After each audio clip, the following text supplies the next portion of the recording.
From Studio 3C in Rockefeller Center, this is Today in New York. 7:15 here, just about 7:15, but it's 5 o'clock somewhere. St. Patrick's Day just around the corner. And if you'd like to celebrate with an adult beverage, but maybe you're not into that green beer, have no fear. The cocktail guru here to help. Jonathan Pagash joins us live, and we welcome him to the program. Happy St. Patrick's Day. A little ahead of the time. Happy St. Patrick's Day. You've got what looks like a number of exotic bottles Yes. here. What is inspiring these cocktails? Are these traditional Irish recipes, or just sort of the spirit of the season? They're really not tradition. It's really just all about the spirit and enjoying with friends, responsibly, obviously, and just using some really unique ingredients. I'm just looking at some of them before we went on here. An interesting array. Yeah. So let's get started here. Okay, awesome. So, first off, we have the Santa Patricia. The Santa Patricia? Yes. Is that named after our own St. Pat over here? It sure is. Okay, all right. And it has this Pierre Ferrand dry curacao, which is an orange liqueur. It has Los Orango tequila. This is the Blanco tequila. I know, Pat. It has this Luxardo bitter, which is a bitters liqueur. It's really interesting, has some really nice notes to it. And then to balance out all of this, I have some cinnamon syrup. So I'm doing 3/4 of an ounce of cinnamon syrup and fresh ruby red grapefruit juice. Nice, okay. I'm doing about 3/4 of an ounce in there as well. I'll give it a little shake. All right. And is this going to be sweeter or more? There's everything in there. I wondered about that. It shouldn't be sweet. It should all be balanced. That's really what it's all about when you're coming up with cocktails. Gotcha. Yeah. And you serve that over ice with your beautiful ice cubes? Served over ice with those nice ice cubes and a really nice long all about grapefruit presentation slice. And look at that spoon straw. Perfect. Okay, so now what do we have over here? Yes, so this is the Scots Irish green juice. Oh, green juice. Green juice. That sounds very healthy. It does sound healthy, yes. And we don't only have to use... I'm concerned about that. No, we'll all be good. So this has Caroon Scottish gin. All right, you're not putting kale in this, are you? No, what makes it green is I have matcha green tea powder in there. Yeah, so we've got the gin. We have some cool peach vodka from Van Gogh. Nice. Yeah, which is great, very easy to use.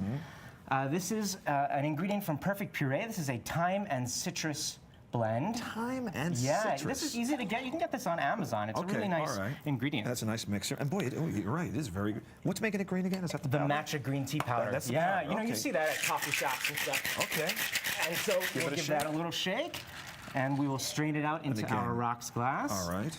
And what I'll do is I'll top it off with a little bit of Prosecco, because bubbles. When in doubt. So, you know, although I don't have green beer, I do have a green cocktail here. Okay, so. But it's naturally green, And you got a little bit of fizz going on over there. Yeah, a nice little mint sprig in there. All right, and as we move down here, we've got more, what looks like beer to me, but you're not the professional. I know. Well, it is. It's a cider, but this is called the Tommy O'Toole.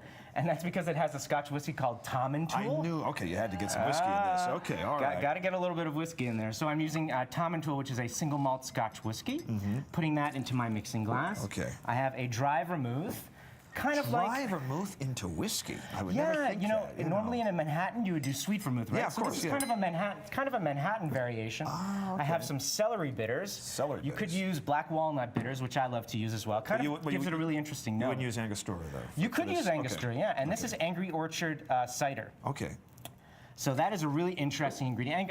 Sam Adams, the folks at Sam Adams also do a nitro coffee stout, which is really delicious. I'll give you a little perk if you've been, all right. Say marching in a parade or something. Yes, exactly. Okay. So we're going to give that a little stir. Yeah.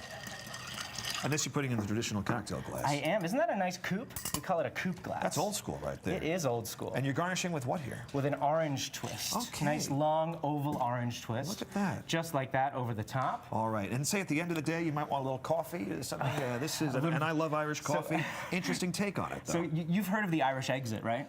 Yes, indeed. We kind of slip out. You kind of slip out unnoticed. This is the Irish linger. Okay. Okay. So it's meant to kind of keep you around and kind of get you through the rest of the day. Okay. So what we have here is a little bit of coffee syrup that I've added to a traditional Irish coffee glass. This is from a company called Morning Glory. We have Teeling, which is, of course, an Irish whiskey. Okay. It is awesome. They're delicious. And then some almond milk to kind of give it an extra little note there.